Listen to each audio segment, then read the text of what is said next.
Assalamualaikum warahmatullahi wabarakatuh. Assalamualaikum warahmatullahi wabarakatuh. Alhamdulillah, sahabat Wahyu semua, kita bertemu kembali dalam acara Bincang Bersama Sahabat Wahyu. Dan insya Allah pada kesempatan ini kita akan mengambil tema terkait Semeru erupsi, rezim minim antisipasi.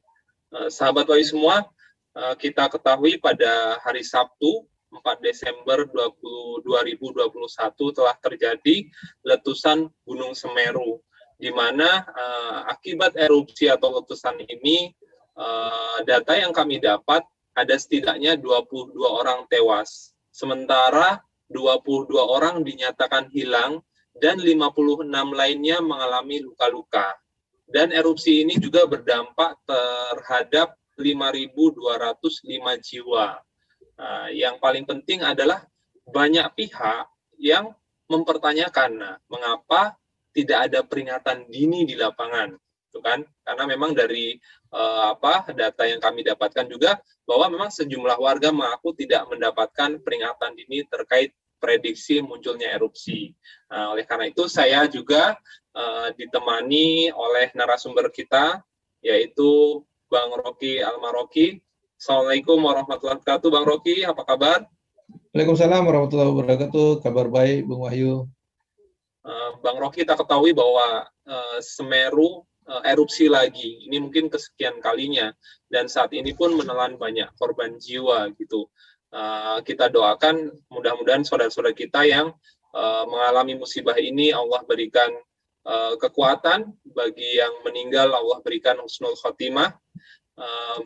Baik Bang Rocky, terkait memang di Indonesia ini kan kita itu memiliki 127 gunung aktif, dan dari Pusat Vulkanologi dan Mitigasi Bencana Geologi atau PVMBG menyatakan dari 127 ini 69-nya itu merupakan gunung api aktif yang dipantau, begitu Bang Rocky.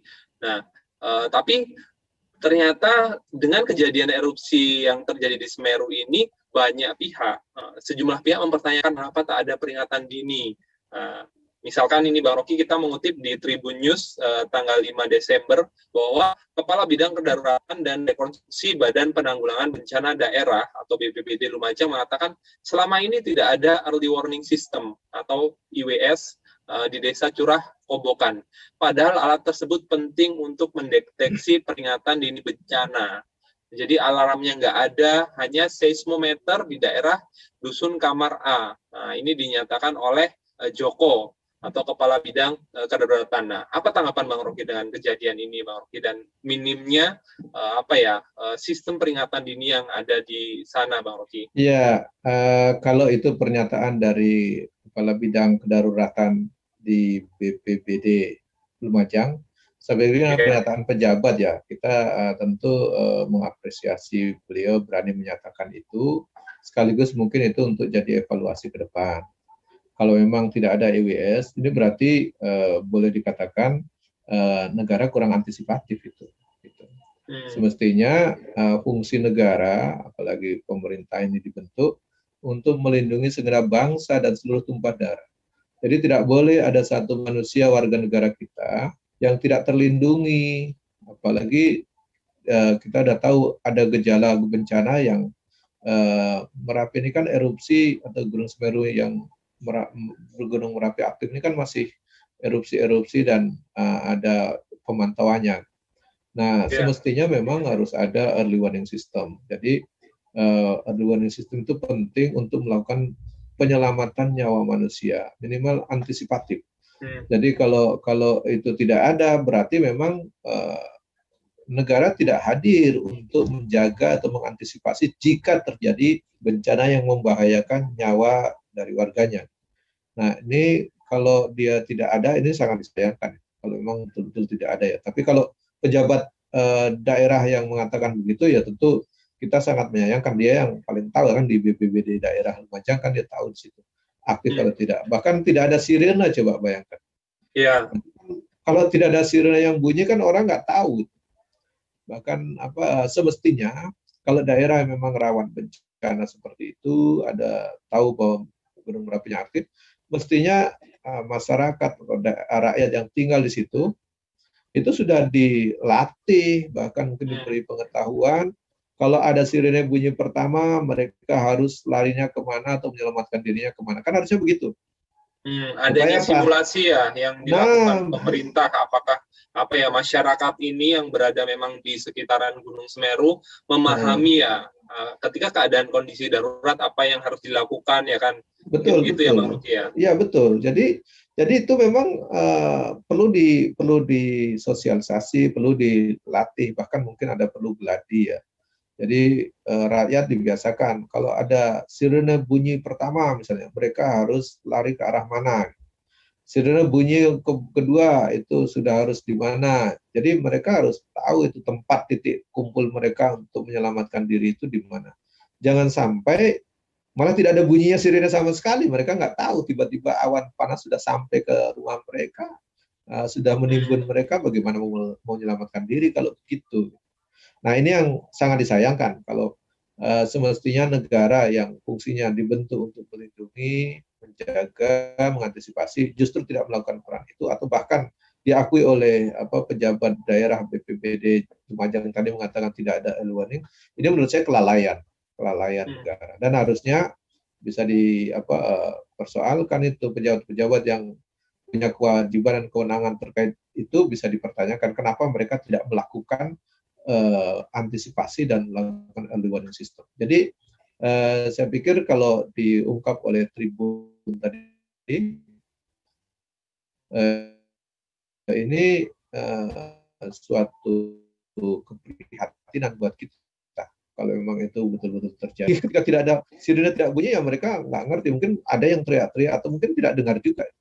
Nah ini penting ya, orang kita itu ya kalau pesawat mau mendarat itu biasa bunyi sirene, atau kapal mau sandar aja bunyi strom itu ya, bunyi sirene. Masa gunung mau meletus gitu kita tidak dengar apa-apa gitu kan? Tidak ada antisipasi, padahal itu sangat menyangkut nyawa manusia dan nyawa warga negara kita. Satu nyawa warga negara rakyat kita itu sangat berharga itu. Jadi jangan dianggap masih banyak yang lain, tidak boleh begitu, karena fungsi negara itu fungsinya adalah untuk melindungi segenap bangsa. Jadi seluruh tumpah darah. Jadi tidak boleh ada satu warga negara kita yang tidak mendapat perlindungan atau antisipasi untuk keselamatan dirinya. Nah, ini mungkin saya butuh jadi catatan kita bersama. Tidak boleh terjadi lagi ada bencana, tidak ada antisipasinya atau early warning sistemnya tidak berfungsi. Ini juga daerah-daerah lain yang punya rawan bencana itu harusnya dicek kembali itu sekarang itu. Apakah ada 69 gunung api aktif ini ya Bang Rocky ya? Iya, harus dicek semua itu. Apakah alat-alatnya berfungsi dengan baik, petugasnya itu betul-betul ada di tempat dan menjalankan dengan profesional, itu harus dicek betul itu. Karena itu menyangkut nyawa manusia, nyawa warga negara kita. Jadi ini evaluasi kita sekaligus ini. Jadi tidak boleh jadi dianggap ya biasa-biasa saja.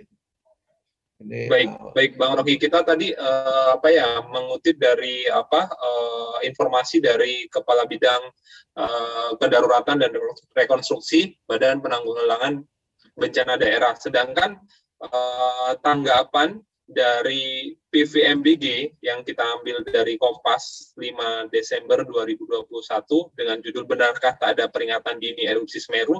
Nah, ini tanggapan PVMBG, bahwa tanggapan PVMBG Kepala Pusat Vulkanologi Mitigasi Bencana Geologi Andiani saat diinformasi soal ini Minggu 5 Desember mengatakan peringatan dini untuk bahaya erupsi gunung api sudah dilakukan. Nah, peringatan ini untuk bahaya erupsi gunung sudah dilakukan bukan hanya di Semeru tetapi di 69 gunung aktif yang dipantau oleh PVMBG. Jadi Andiani mengatakan telah dilakukan pemantauan dan pengamatan visual selama 24 jam dan pada tanggal 1 Desember 2021 sudah terjadi guguran lava pijar di lereng Gunung Semeru dan sudah diinformasikan kepada melalui WhatsApp group yang berisi Pemda, BPBD, dan relawan oleh PGA atau tenaga pengamat gunung api yang bertugas di pos jaga sekitar Semeru. Apakah sudah tepat ketika Kepala BVMBG ini menyatakan bahwa informasi itu diberikan melalui WhatsApp group, Bang Rocky. Ya, kalau kita lihat ini sebagai institusi negara yang bertugas untuk memantau, memberikan bahkan mungkin bagian dari sistem early warning atau early warning system dalam penanganan bencana. Ya, mungkin itu informasi awal ya, informasi awal. Tetapi perlu juga diuji gitu atau dicek apakah informasinya itu sudah memberikan early warning atau antisipasi dini. Jadi isinya apa? Kalau cuma diberitahu misalnya ada 69 gunung yang aktif. Saya pikir itu informasi itu, sekedar informasi, iya. Apakah tindakan yang harus dilakukan dengan itu? Gitu. Nah itu apakah ada informasi lain tentang itu?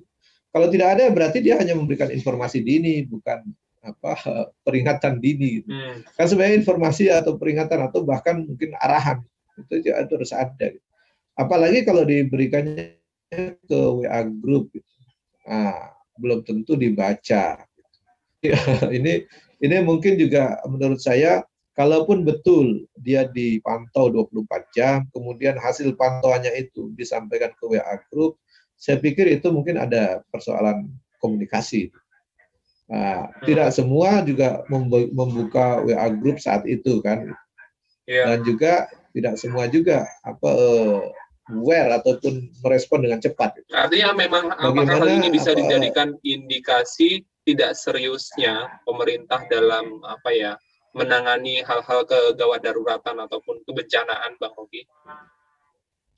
Ya, pertama kalau menurut saya ini ada sistem komunikasi yang harus diperbaiki. Nggak ideal. Gitu. Kalau lewat grup kan berarti orang menganggap itu tidak serius, tidak begitu aware. Bisa dibaca kapan saja. Tetapi kalau dia membuat surat hasil pengamatan dan dianggap berbahaya, semestinya dia bisa membuat informasi yang sifatnya ini penting, ini mendesak, ini sifatnya harus segera. Kan bisa itu. Masa cuma dimasukkan ke WA group, misalnya hal yang sangat penting bagi keselamatan warga orang, masa dia cuma lempar ke WA group, itu juga perlu kita pertanyakan. Semestinya kalau memang ini informasi ini sangat mendesak dan bahaya, ini harus, kalau luncuran awan panasnya sudah mencapai 1,7 km, semestinya dia memberikan rekomendasi, bahkan membuat surat penting ataupun telepon kepada pihak yang terkait, harus dilakukan cepat ini antisipasi, kan harusnya begitu, tidak sekedar dimasukkan ke WA group gitu, yang belum tentu pihak-pihak terkait melihatnya saat itu dan merespon saat itu. Nah ini menurut saya ini ada pola komunikasi yang menurut saya tidak pas kalau hal segenting itu menyangkut nyawa manusia, kemudian informasinya hanya disampaikan ke WA group misalnya, walaupun di dalam WA group itu diikuti anggotanya oleh pihak-pihak yang punya kewenangan. Tapi pihak-pihak yang punya kewenangan kan bisa jadi tidak aware, mungkin sedang rapat, mungkin sedang ada menerima tamu dan seterusnya. Tapi kalau ditelepon kan ada ajudan dan segala macam, seorang bupati. Ketika ditelepon kan dia langsung aware. Oh ini mendesak. Arahannya apa? Ini harus segera dievakuasi misalnya. Masyarakat atau warga yang tinggal di radius 2 km harus segera dievakuasi. Sirene harus bunyi misalnya gitu kan. Ya kan harus bikin bunyi sirene gitu. Yeah. Jadi warga diarahkan. Berarti ada perintah kepada Kapolsek, kepada dan Ramil, ada kepala desa dan seterusnya. Warga di seputar 2 km tidak boleh naik lagi ke atas atau tidak boleh melakukan aktivitas dan harus segera mengungsi. Kan begitu kalau kita bayangkan ini suatu hal yang menyangkut nyawa manusia, berarti kedaruratan harus dilakukan dengan tegas. Orang kita ada kebijakan level PPKM misalnya, itu kan jalan-jalan bisa dicegat itu. Nah ini yang menyangkut nyawa orang, kok orang masih bisa beraktivitas di radius-radius yang mungkin itu membahayakan. Itu kan berarti menurut saya informasi yang tidak jalan, peringatan dininya juga tidak efektif, mungkin juga tidak aware terhadap informasi yang dilakukan, maka bisa kita bilang informasi yang diberikan itu mungkin hanya sekedar informasi, belum sampai pada peringatan dini. Artinya tindakan nyatanya itu belum dilakukan ya Bang Rocky. Ini sejalan dengan apa yang disampaikan oleh vulkanolog dari ITB, Bang Rocky. Mirzam Abdurrahman, bahwa beliau mengatakan memang terdapat dua sistem peringatan dini, yaitu yang pertama cara modern dengan instrumen yang dimiliki oleh BVMBG, dengan mengamati kegempaan, perubahan temperatur, deformasi, volume gas dan lain-lain. Tapi ada cara yang kedua, yaitu cara konvensional gitu kan, dengan merasakan kegempaan, perilaku hewan, mata air kering dan lain-lain gitu. Jadi beliau menyatakan bahwa sistem peringatan dini sekarang meskipun dengan segala kekurangan, tapi ada 3 poin dan beberapa sudah Bang Rocky sampaikan. Di sini yang pertama bahwa informasi sampai ke masyarakat Semeru yang tidak semuanya memiliki jaringan internet dalam mendapatkan informasi. Yang kedua, mengedukasi masyarakat tentang arti peringatan dini dan proses dalam melakukan evakuasi tadi kan. Dan terakhir, artinya memang berkaca dari letusan Merapi 2010, merangkul aparat setempat, kepala desa, juru kunci, yang memang memiliki power atau kekuatan untuk memobilisasi warga, Bang Rocky. Mungkin begitu, Bang Rocky ya. Iya, betul itu. Jadi kalau saya bilang tadi bahwa ini kan tidak nampak, kita bilang bahwa ada peringatan dan bahkan larangan warga yang kalau memang betul itu ya, yang beraktivitas di radius misalnya 2 kilo, 3 kilo, misalnya kan gitu. Kalau itu sudah diberikan peringatan, saya pikir aparat juga akan merespon, misalnya kepala desa ataupun RT, mesti juru kuncinya atau segala macam masyarakat yang ada di situ, pasti merespon. Mereka atau aparat kepolisian ataupun aparat keamanan yang lain, mereka pasti merespon. Oh, itu radius 2 km, ditutuplah jalan ke situ kan. Orang-orang yang radius itu diturun semua gitu, untuk menyelamatkan diri supaya tidak terkena bahaya itu. Kan mestinya begitu. Nah, termasuk tadi saya bilang, kalau sirene bunyi di radius tambahannya, misalnya radius naik misalnya kan, radius rawan bencananya misalnya jadi 5 kilo misalnya. Ya berarti kan masyarakat yang ada di area 5 kilo itu harus meminggir lagi ke arah yang 6 kilo ke bawah lagi, kan gitu kira-kira. Nah, kalau itu kan harusnya masyarakat sudah ada simulasinya, kemudian respon aparat dengan cepat, kemudian ya tadi menggerakkan komunikasi dengan resource yang tepat, yang punya pengaruh ke masyarakat yang dipercaya. Jadi kalau diedarkan lewat WA group atau lewat WA, itu kan bisa saja orang masih bertanya-tanya, betul tidak gitu. Kan gitu.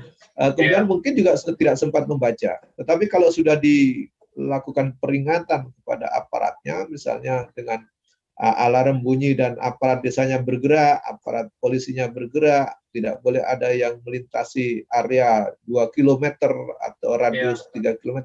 Saya pikir itu akan banyak manusia yang bisa kita cepat selamatkan. Jadi tidak perlu ada orang yang harus tertimbun gara-gara dia tidak sempat menyelamatkan diri karena tidak diberitahu. Sehingga masih ada orang yang menggali pasir, ada orang yang berkebun dan gitu. Nah, gitu kira-kira ini yang menurut saya catatan ini penting. Ini apalagi gunung meletus itu kan sudah ada tanda-tanda sebelumnya gitu. Bukan seperti gempa bumi yang memang sulit dideteksi tandanya kan gitu. Tiba-tiba kalau gunung meletus kan sudah ada tanda-tanda dari awal, misalnya dari awal dia aktif, kemudian kan bisa dipantau 24 jam itu, oh lavanya makin tinggi misalnya, debitnya makin bertambah, atau gempa tremornya makin sering gitu ya, terus binatang-binatang di seputar situ pada mengungsi semua, itu kan sudah ada gejala-gejala yang semestinya menjadi catatan dan itu harusnya jadi peringatan dini untuk kemudian diberikan peringatan, bukan sekedar informasi yang beredar di sosmed atau beredar di mana, tapi sifatnya udah peringatan dini untuk memerintahkan masyarakat yang situ supaya mengamankan diri, kemudian menyelamatkan diri. Nah, ini saya pikir penting untuk daerah-daerah lain yang belum ya mungkin menghadapi situasi yang sama. Kalau tadi ada berapa puluh gunung Merapi yang aktif misalnya, ya itu kan berarti 69. Iya, berarti kan harus aparatnya siaga, masyarakatnya siaga, kemudian BPVBG-nya juga, BVMBG-nya juga harus memberikan informasi yang valid, update setiap saat gitu. Dan kalau memang ada informasi yang sudah sampai titik berbahaya, dia harus tegaskan untuk disampaikan kepada aparat yang berwenang untuk melakukan evakuasi. Saya pikir begitu, Bung Wahyu ya. Baik, baik Bang Rocky, kita sampai di segmen apa kata mereka. ini ada pertanyaan dari Mas Husen, Bang Rocky. Apakah ada kaitannya antara maksiat dengan bencana alam yang terjadi, Bang Rocky?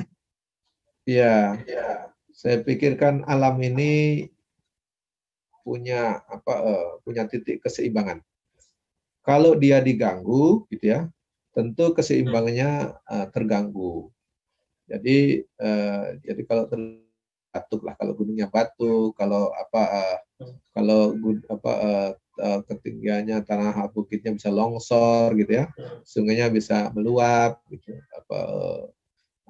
Untuk sungainya juga bisa membuat banjir dan seterusnya. Jadi alam itu sangat tergantung dengan perilaku manusia. Dan kalau dikaitkan dengan iman, gitu ya, dengan iman, ya itu tentu ada ayat yang menyampaikan bahwa zaharul fasadu fil bari wal bahri bima kasabat aydina. Jadi kerusakan di muka bumi ini terjadi karena ulah tangan-tangan manusia.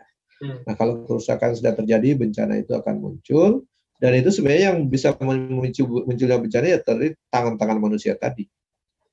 Bagaimana banjir itu karena harusnya air itu bisa menjadi rahmat, jadi berkah bagi manusia, itu menjadi bencana. Sebenarnya gunung berapi juga dengan erupsinya itu membuat tanah yang begitu subur. Gitu. Tapi kalau dia normal erupsinya itu kan tidak meletus gitu ya, hanya erupsi biasa yang normal gitu dengan tidak melakukan yang luar biasa menimbulkan sampai radius begitu luas, itu saya pikir dia menjadi berkah. Jadi dia meletusnya itu dia tidak menimbulkan korban jiwa, tetapi menimbulkan tanahnya menjadi lebih subur lagi. Itu kalau dikategorikan alam punya cara merecovery sendiri. Nah, itu diganggu oleh manusia gitu. Diganggu oleh manusia. Dengan merusak lingkungan, merusak alam. Bahkan merusaknya bukan hanya sekedar merusak alam, merusak budayanya. Budaya yang orangnya rajin berdoa, rajin bertakwa, rajin ibadah, kemudian diajari untuk maksiat, minum-minum gak karuan, kemudian budaya-budaya yang asing masuk dari barat, akhirnya bergaul bebas. Nah, itu juga pengaruh mengganggu lingkungan alam, dan tentu ada efek dari sang pemilik alam, yaitu Allah SWT yang menciptakan alam dan menciptakan manusia. Tentu sudah memberikan peringatan agar manusia itu mengikuti aturan-aturannya. Nah, kegagalan manusia dalam mengikuti aturan-aturan yang sudah Allah tentukan tentu mempercepat kerusakan alam dan mempercepat azab di dunia. Itu kira-kira begitu. Sama dengan kita, kalau memiliki mobil, kemudian ada buku panduannya, kita langgar buku panduannya itu, disuruhnya mobil ini ganti oli dengan oli 30 atau oli 40, kita ganti dengan oli 10 misalnya, kan rusak itu. Mobil ini standar bukunya harus diisi dengan solar, kita ubah lagi, isi dengan air misalnya, rusak, atau isi bensin, rusak. Alam juga begitu, alam ini diciptakan oleh Allah SWT, gitu ya. Dengan buku panduannya apa? Kitab suci. Di kitab suci itu diatur itu cara hidup, cara mengatur alam ini, cara bergaul dengan alam, cara bergaul dengan sesama manusia. Itu kan diatur itu, cara beribadah juga diatur di situ. Kok diubah-ubah kemudian dibikin aturan-aturan sendiri, tentu akan merusak dan menimbulkan kerusakan alam jauh lebih cepat. Kerusakan alam yang begitu cepat yang menimbulkan bencana itu. Jadi akhirnya kehadiran alam, kehadiran apapun yang semestinya jadi barokah, jadi bencana, jadi musibah. Nah, itu terjadi bukan karena memang kebencian Allah kepada kita, tetapi memang ulah tangan-tangan manusia. Ya, banjir di Kalimantan, banjir di Medan, banjir itu kan kita bisa uji itu. Yang merusak hutan itu siapa? Manusia sendiri kan gitu. Manusia sendiri. Siapa yang paling bertanggung jawab? Pemimpinnya yang punya kekuasaan untuk mengizinkan orang merambah hutan. Nah, kira-kira begitu. Siapa pemimpin-pemimpin yang mengizinkan hutan dirambah, hutan diubah, diambilin kayunya, digundulin, bahkan ada yang dijadikan ibu kota itu. Nah, itu kan pohon-pohonnya dihabisin kalau jadi ibu kota itu. Ditanami singkong, Bang. Apalagi ditanami singkong, rusak semua itu. Nah, itu yang saya bilang bahwa membuat aturan sendiri yang bertentangan dengan buku panduan yang sudah Allah berikan dan Sang Pencipta turunkan, itu mempercepat kerusakan alam. percepatan kerusakan alam, dan tentu membuat musibah yang jauh lebih besar. Apalagi kemaksiatan itu dimulai dengan tidak tunduknya kepada aturan yang sudah diatur untuk mengatur alam ini. Buku panduan tadi, kitab suci tadi, itu dilanggar. Baik dalam konteks mengelola alam, dalam konteks berinteraksi sesama manusia, dalam konteks mengurus lingkungan, dalam konteks mengurus negara, dalam konteks membuat aturan. Kalau tidak lagi bersumber kepada buku panduan hidup dalam kitab suci itu, maka kehidupan akan kacau dan makin cepat rusak. Resikonya tadi, musibah datang. Jadi musibah ini bukan datang dengan sendirinya, bukan. Musibah itu datang karena dosa-dosa manusia, akibat pelanggaran-pelanggaran aturan hukum yang dibuat sendiri dan mempercepat kerusakan alam. Jadi disitulah semestinya kita harus introspeksi diri lah, sebagai bangsa, sebagai masyarakat berwarga negara, introspeksi. Kalau negara kita tidak mau tunduk kepada handbook yang sudah diturunkan oleh Sang Pencipta, suruh ajak kembali lagi menggunakan aturan-aturan yang dipakai. Jangan buat aturan-aturan yang mengizinkan hutan dirambah, mengizinkan tambang digali yang kemudian merusak lingkungan dan seterusnya. Sampai sekarang pantai direklamasi dan seterusnya itulah. Nah itu yang cepat memperusak lingkungan kita tidak seimbang, sehingga alam ya mudah dengan cepat mencari titik keseimbangan baru yang menimbulkan bencana baru. Begitu Bung Wahyu. Baik, baik Bang Rocky. Terkait sebenarnya ada tidak atau panduan atau penanganan sejarah dulunya bagaimana Islam itu supaya tidak terjadi bencana dulu itu harus ada itu. Jadi kan kita itu jangan menantang-nantang supaya ada bencana, kan enggak juga. Yeah. Baik tidak terjadi bencana, oleh karena dalam Islam itu ada antisipasi supaya tidak terjadi bencana. Bagaimana caranya? Salah satu yang saya bilang tadi, patuhi handbook, buku panduan yang sudah diciptakan oleh Sang Pencipta alam semesta ini, dipakailah panduannya itu, yaitu kitab sucinya. Bagaimana menggunakan dan mematuhi panduan dalam kitab suci? Ada nabi yang diutus untuk menjelaskan bagaimana melaksanakannya, yaitu hadis-hadis Rasulullah SAW. Kan gitu ya. Jadi kalau kita lihat sebenarnya di situ letak pertama, supaya tidak terjadi bencana, patuhi dulu. Jadi kita jangan tiba-tiba langsung kita mau antisipasi bencana. Enggak. Salah satu yang dilakukan harus melakukan antisipasi supaya tidak terjadi bencana. Nah setelah itu, kalau terjadi bencana bagaimana? Kalau terjadi bencana maka introspeksi diri yang pertama. Melakukan introspeksi diri. Apakah sudah sesuai atau belum kita ini melakukan pengaturan, melakukan tindakan di muka bumi ini, mengelola alam itu apa sudah sesuai dengan yang diturunkan dalam kitab suci itu. Nah, itu kira-kira begitu. Jadi yang kedua memang harus introspeksi diri. Yang ketiga tentu harus melakukan antisipasi supaya tidak terjadi korban banyak. Oleh karenanya tadi perlu early warning system. Jadi perlulah antisipasi dini supaya peringatan dini supaya tidak terjadi korban. Kalau terjadi bencana sudah ada antisipasinya. Tadi saya kasih contoh kalau misalnya bencana gunung erupsi misalnya, ya kan ada radius-radius yang bisa dihitung secara ilmiah, secara jadi kalau kita lihat dalam Islam melakukan itu, terutama para pemimpin Islam dulu menyiapkan seperti itu. Termasuk kalau ada wabah penyakit, kalau ada gempa. Bahkan selain itu ya tentu harus melakukan pendekatan kepada sang pemilik alam semesta ini yang bisa menghentikan terjadinya gempa. Manusia ini begitu lemah, nggak usahlah sombong, nggak usahlah hebat-hebatan. Bilang kalau ada gempa nanti kita atau ada erupsi kita akan antisipasi, jangan gitulah.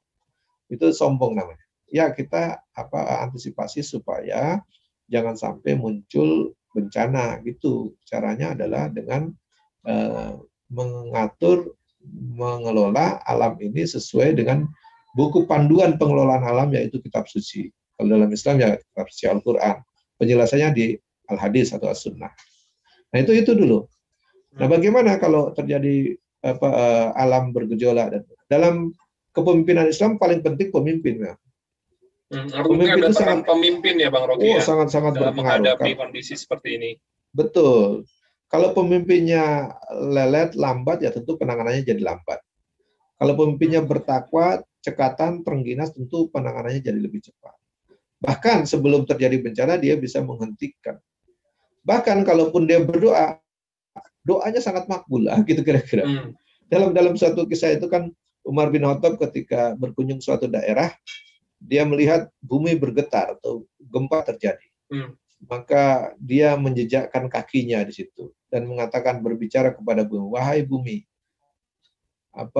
maksiat apa yang sudah aku lakukan sehingga kamu bergejolak. Jadi dia introspeksi di situ.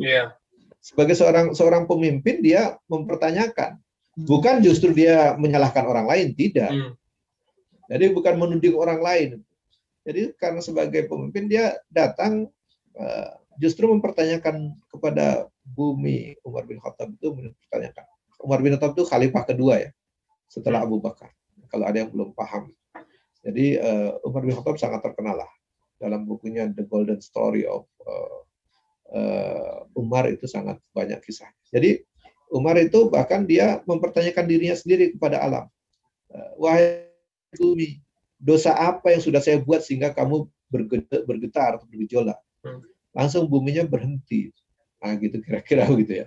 Karena dia mempertanyakan dosa apa yang sudah saya buat. Padahal Umar mengatakan saya itu tidak berbuat dosa. Patuh kepada Al-Quran, patuh kepada kitab suci, patuh kepada panduan handbook yang diturunkan oleh Allah, dia patuh.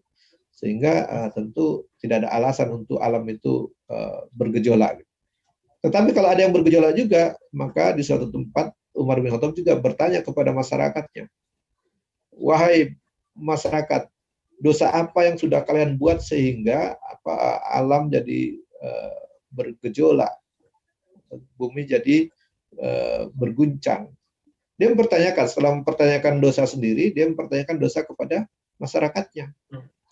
Jadi dosa apa yang sudah kalian buat gitu. Jadi kalau kalian masih berbuat dosa, aku tidak akan datang lagi ke sini, kan gitu kira-kira. Jadi itu seorang pemimpin yang memang terikat kuat dengan kepatuhannya mengelola kepemimpinan dengan berdasarkan panduan atau handbook pengelolaan alam dan pengaturan kehidupannya, itu kitab suci. Nah, kita nggak tahu pemimpin kita ini mengikuti itu atau tidak. Gitu. Kalau pemimpin itu mengikuti, kan sebenarnya datang ke daerah bencana, dia cukup mempertanyakan, wahai Semeru misalnya, kan gitu. Dosa apa yang sudah saya buat sehingga kamu batuk-batuk? Kan gitu kira-kira ya. Semerunya suruh diam. Gitu. Berhentilah kamu batuk. Gitu. Tentu kalau pemimpin yang doanya makbul, dia cukup mengangkat tangan gini kepada Allah, tentu doanya bisa diijabah. Nah, itu hebatnya pemimpin. Karena pemimpin itu doanya sangat makbul. Tentu pemimpin yang tidak banyak maksiat. Kalau pemimpin yang maksiat, tidak suka berkata jujur, atau dia suka berdusta kepada rakyatnya, berdusta kepada pihak lain, ya kita tidak tahu itu doanya dikabul atau tidak. Nah, itu posisinya. Di sisi lain, misalnya kalau Khalifah Umar dia berdoa, tentu insya Allah akan dikabulkan. Nah, ini menurut saya peran seorang pemimpin itu menjadi begitu sentral dalam menangani suatu persoalan. Persoalan pertama, apakah wilayah atau daerah yang dipimpinnya itu memang mendapat barokah atau mendapat musibah. Di situ posisi pertama.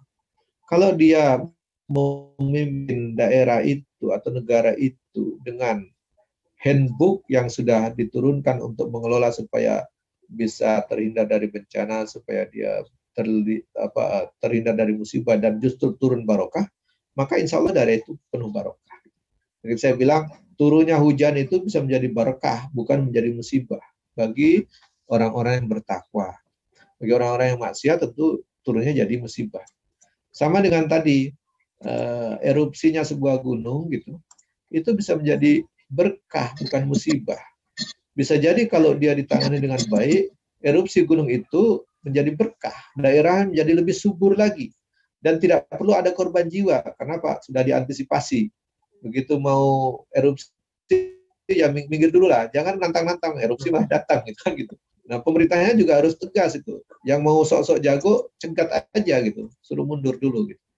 Nah, ini menurut saya penting penanganan seperti ini.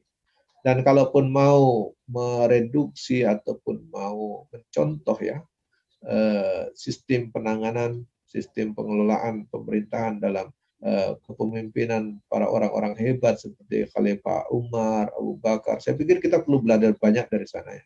Dengan sistem Islam yang digunakannya tentu akan mengundang barokah, bukan mengundang musibah. Nah, gitu kira-kira. Nah, ini yang perlu kita belajar banyak ini. Kalau ada musibah, segeralah introspeksi diri, termasuk rakyatnya, termasuk pemimpinnya. Apakah musibah ini datang, kenapa bukan jadi berkah, tapi jadi musibah? Tentu harus ada introspeksi diri. Dosa apa yang sudah kita buat? Apakah kita sudah makin taat kepada Allah, kepada handbook, aturan kitab suci yang diturunkan, atau kita banyak melakukan penyimpangan? Saya pikir begitu ya, Bung Wahyu. Baik, terima kasih banyak, jazakallah khair Bang Rofi atas penjelasannya. Nasihat-nasihat yang sudah disampaikan, ada closing statement yang bisa diberikan kepada sahabat Wahyu, Bang Rofi? Baik, closing statement saya memang tidak panjang, tetapi ini memberikan stressing buat kita semua, bahwa bencana alam yang terjadi, baik itu bencana banjir, gempa bumi, gunung erupsi atau gunung meletus, semua itu harus kita introspeksi diri. Apakah alam memang sudah tidak bersahabat dengan kita? Kenapa tidak bersahabat? Apakah kita mengelola alam ini sudah sesuai dengan handbook, panduan mengelola alamnya, yaitu dalam kitab suci, atau justru kita ngarang-ngarang bikin aturan sendiri? Ini penting untuk kita evaluasi. Kedua, tentu kita sombong, makin menjauhi aturan-aturan yang sudah diturunkan dalam handbook atau kitab suci itu, atau kita masih bangga, sombong membuat aturan sendiri dan mencampakkan aturan-aturan yang dalam kitab suci. Nah, tentu introspeksi ini penting supaya bencana yang datang, baik itu hujan, gempa maupun Merapi yang meletus, itu harusnya tidak menjadi musibah, tetapi menjadi barokah. Jadi air yang turun itu menjadi barokah, tumbuhnya tanaman-tanaman, bukan menjadi bencana banjir.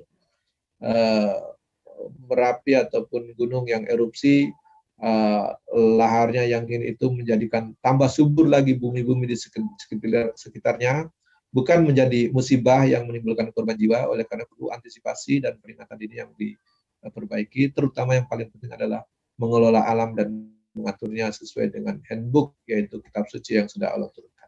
Saya pikir itu yang dapat saya sampaikan. Semoga kita semua mendapat barokah, negeri ini dilimpahkan barokah, bukan musibah yang datang, dan kita menjadi semakin hamba-hamba yang bertakwa, bukan menjadi hamba-hamba pembangkang yang tunduk pada aturan yang sudah Allah turunkan.